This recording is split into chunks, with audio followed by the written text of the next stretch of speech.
So, hi, my name's Adam Dunstan, and I'm not affiliated with anybody. I'm an independent consultant, and so first, it's great to be here and the opportunity to speak to you guys, and hopefully, I can provide some information that's interesting and helpful to you. I'm going to talk about something a little bit differently here, but first I should probably say, what qualifies me to talk about this? So, I've been in this business for a long time. When I started, the predominant vendors were Bridge Communications and Vitalink. So I'm really dating myself when I say those kind of names. And, along the way, I ended up working on lots of different products and ended up at Welfare Communications in technical and product management roles. And I was lucky enough to be recruited by a company called Avicii Systems in the late 90s, where we built, the first of the terabit routers using supercomputer technology. And, our primary advisor was Bill Daly, the founder of the Cray T, or the inventor of the Cray T3D, and now the current CTO of NVIDIA. I left that business for a little while, ended up in the telemetry business in the cable market, cable data networks. And along the way, we, the co-founder of that company and I got a bit bored with that business, and we went and built, I think, what was the first SD-BNG, software-defined BNG, and we ended up selling that company to a US carrier. And I'll talk about the rest of it up in my presentation as we go forward from there. But that's where I got back into the switching business, back into the white box switching business, and subsequently from CenturyLink and Mercedes-Benz, I worked in using white box switches and the ecosystem. So let me continue on from here a little bit. So, I guess the audience in the room here probably knows all of this stuff, but perhaps some of the people on the video out there looking at it, this is perhaps more relevant to them. I thought I'd first start by, kind of why are you here when you're looking at this technology? And, I'm a big believer in operational automation. And that was kind of the reason that we did our own white box switch program at CenturyLink and why we did it at Mercedes-Benz. If you roll back to what we do in routing, there's been a tremendous amount of work done on activating switches and getting them up into the network. But then, traditional networking guys will go, now that it's up and running, the routing protocols take care of it all, right? I mean, we don't really have to do much beyond that. But the reality of that is way in the past. I mean, you go and look inside any carrier network, there's MPLS, VPNs, you're provisioning things continuously. You get a modern cloud network, you create a VPC, you go touch switches. And, the opportunity to do operational automation is significant in this technology. So that's the reason you're here. I think, it's a great reason. Better integration with tooling. Perhaps there's some great network-orientated tools. Listen to this guy talk about Suzy Q over here, but there's another school of thought here, which is why wouldn't I just plug it into the stuff that I've got running other systems? And so, why do I need a specialist network platform? And I'm kind of at that school. Why do I need a specialist network platform? In fact, if you ask most CIOs about networking, they're like, why am I still talking about it? I would like it to kind of disappear and be part of my platform. Simpler integration, perhaps, new functionality. I'm working with some guys who are building new protocols right now, and we're using Sonic and Barefoot systems so we can actually put new protocols inside a switch pretty easily. I mean, that's something that has been tremendously difficult to do up until now. But what are bad reasons? Well, not everyone's going to love some of these things. If you're going into Sonic because you think you're going to get choice, you might be sadly mistaken as you head into it. And it's a fairly simple reason to explain why this happens. If you go back, and I'm going to talk about ecosystem, if you go back and look at the vendors that are feeding this business, and at the base of this is ASICs, and the people who are building ASICs, Broadcom, the rest of these guys, they're chasing large volumes. And so they're building systems for large players. Cloud providers, people who are buying thousands and thousands of switches. So if you're at the other end of the scale here, and you don't really need a 400 gig port on your switch, you're gonna be in a different place altogether. A great example of this, when I was at Century, one of the problems that we had was there were thousands of these 10 and 100 gigs, 100 megabit switches doing control systems for all this legacy stuff all through the company. And we weren't using Sonic there, we used something else. But it was a real challenge, to go and find a white box switch that we could go and pull that network out and replace with something else. We ended up using, trying to use Helix 4s for this, but it was kind of difficult. So if you're not in the tens of thousands of switches and you're in the smaller group, you end up at the trailing edge of the technology. And so you might find there's not as much choice as you hoped there would be. There's a lot of choice at the high end, at that obvious end of the market. But the other one that I think is a little controversial is, if you're just here for cost, you shouldn't be here. I mean, if you're just here for cost, you should be just going and talking to the procurement guys. There are better and easier ways to go and get a lower cost network solution than going to all the trouble of doing this. You know, at Century, over a couple of years, I saved them $250 million in capital. And believe me, that wasn't because we did switches, it's because we changed the way we did procurement. At Mercedes-Benz, I saved them 25 million euros on a data center build by changing the way we did procurement. It had little to do with the technology associated with it. So I would urge you, if you're here for cost, you're in the wrong place. Go talk to your procurement guys. They can sort that out for you. And I can tell you how to do it, but that's a story for a different day. The other thing you have to understand as you go into this business is it is a very different ecosystem to the one that you used to. You used to call up a vendor and the ecosystem was completely contained within that vendor. But now when you do this with Sonic and any one of these white box switching platforms, you've got to go and dig into the place that I used to live in when I was a product manager, which is understanding the suppliers to your vendors is effectively what you're doing. So there's a bunch of people in it. We already talked about the silicon vendors, and I know a couple of them. I've worked with a few, but I don't know all of these guys. The features of the switch that you procure are largely driven by the chip vendor that you procure it from.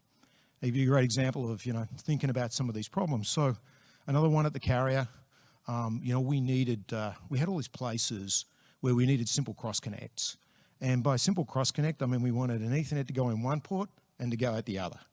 And of course you can do this, and they had been doing this with MPLS VPNs and all that stuff, but the challenge with that was, relatively difficult to configure. And the second problem with it is that when we were doing that type of packet switching, we were part of the security stack, right? So we couldn't say that we were directly isolating this customer or that function from this function because broadcast domains, all the other stuff going on with that. So we went off and said, let's go build a switch, a build of software that lets us go in one port, out the other, and that's all it needs to do. Well, we went off and we grabbed a Broadcom switch and we started down this path, and those of you who've programmed in Broadcom on SGX will know that you really can't do this because of the way that the forwarding and control is instantiated in the switch. You've got to build bridge domains when you do layer 2 stuff, and you've got to attach ports to bridge domains, and you can't just say, wire this port to that port. We, of course, hoped later on that we could do this with Barefoot, but then Barefoot was a different set of problems associated with it. The next part of the chain is understanding the ODM, right? Because you've got to understand what's getting built and what the support is, because there's a bunch of other components associated with that too. You lay up on top of that software and then ongoing support, and you have a different ecosystem that you have to go and understand.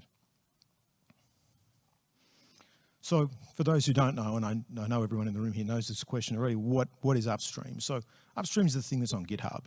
I mean, it's as simple as that. It's a set of supported platforms and it's the software up there. An enterprise version is something other than that. And it may be very close to the Upstream version. It may be based on that, or it may not be. It may be a version that is forked from that, that doesn't submit back into the Upstream. And there's all sorts of variation in between those things. And I'm a big believer in Upstream. At the end of the day, you get leverage from being in Upstream. And so I'm going to talk a little bit more about that as I go along today. But in case you don't know, the difference between these two things, there are vendors out there today where they say, hey, we support Sonic. Their hardware support isn't in Upstream. You go and look for it, simply is not there. And so they can, of course, claim that they're using Sonic, and it is actually true. But, your mileage in using that technology is going to vary. Next thing you got to think about is, what does it take to build this stuff? And, I got a rough idea of how many people it takes to have a reasonably supported organization of Sonic, but it's worth thinking about all of the things that you need to go off and do. And some of the things require you to get toolkits that you really can't easily get your hands on as well with particular ASIC vendors. But these are the rough kind of things that you need to go off and do. So I think about this in kind of 3 different layers. Am I just going to operate a network that runs Sonic? Am I going to partner with someone who's going to do some of the work for me. So when I was at the telephone company, we didn't use Sonic. We used another source code provider to go and build our white box switches. And the reality, the dirty secret perhaps, is that this isn't new news. When I was at Avicii, we bought BGP code, and that was in the 90s. I mean, the days of, someone walking in and there being say types in main.c and the cursor flashes at them in routing software, they've been gone for a long, long, long time. We went down the path there of partnering because what we didn't want to do is we did not want to go and have to get the Broadcom code such that we could work in the chipset, the part that SIO does for us today. So even though we wrote all the code around the outside of it, we still went and partnered someone to do that. And of course, the last part of this is DIY. And DIY is a significant commitment. I mean, it is not for the faint of heart at all. I mean, it requires you to have a very diverse team with all of this set of skills associated with it. But can you still benefit? If you can simplify operations, you can make your customers happy and you can save money. Perhaps you have a management system and you're distributing telemetry data over a Kafka bus because you've got lots of consumers of that data. It's really easy to do that with Sonic, really hard to do it with other stuff. So there's a lot of great reasons to go down this path. Perhaps you do want to flow all the way through. A customer goes and asks to do something, like we see in the world of the cloud today, the great example of VPC. Go press a button and say, I want to go and create this thing from a customer-driven action. This is something you can do really easy with this type of platform, and it's where a lot of the power comes from. In doing so, you will create a greater skill base for the platform, which will help drive benefits that you will be able to enjoy as we go forward with this platform. Because I believe Sonic has a great future if we can get down this, if we can stay on the open source path that we're trying to stay on. So I'll leave you with this. I think everybody should aspire to Upstream. And so what does that really mean? That means that when you go work with a partner, because a small minority of people will do it themselves. I mean, that's the reality of being in this in this type of environment. But as you go and work with your partners to build the level of integration that you're looking for, I believe you should insist that they push it to Upstream. When you go buy a switch from a vendor, from an ODM, be that from one of the public-facing ODMs that you see, or one of the ones that are hidden in the background that you never really know about, like Celestica, you should force them, you should insist that they put in an Upstream. Because if we don't unlock the community, we won't have anything different than we've ever had before. And how big is this community? It's huge. If you think about Cisco systems and iOS, at its peak, there's perhaps 400 engineers working on iOS, 300 to 400 engineers. Not a huge number compared to the number of people that can be leveraged against the future of Sonic. So we unlock accessibility, we create choice, we can simplify the compatibility matrix, which is something that I didn't talk too much about as I talked about the ecosystem and the 4 different components associated with it. Get all the features available and have great uniformity that will benefit us over time. So with that, perhaps again, a slightly different presentation. I won't do an advertising myself here, but I'll take a few questions about what we worked on in the past. I talked about Mercedes-Benz a little bit there. We use white box switches there as well. Again, we didn't use Sonic, all for the same reasons, operational automation.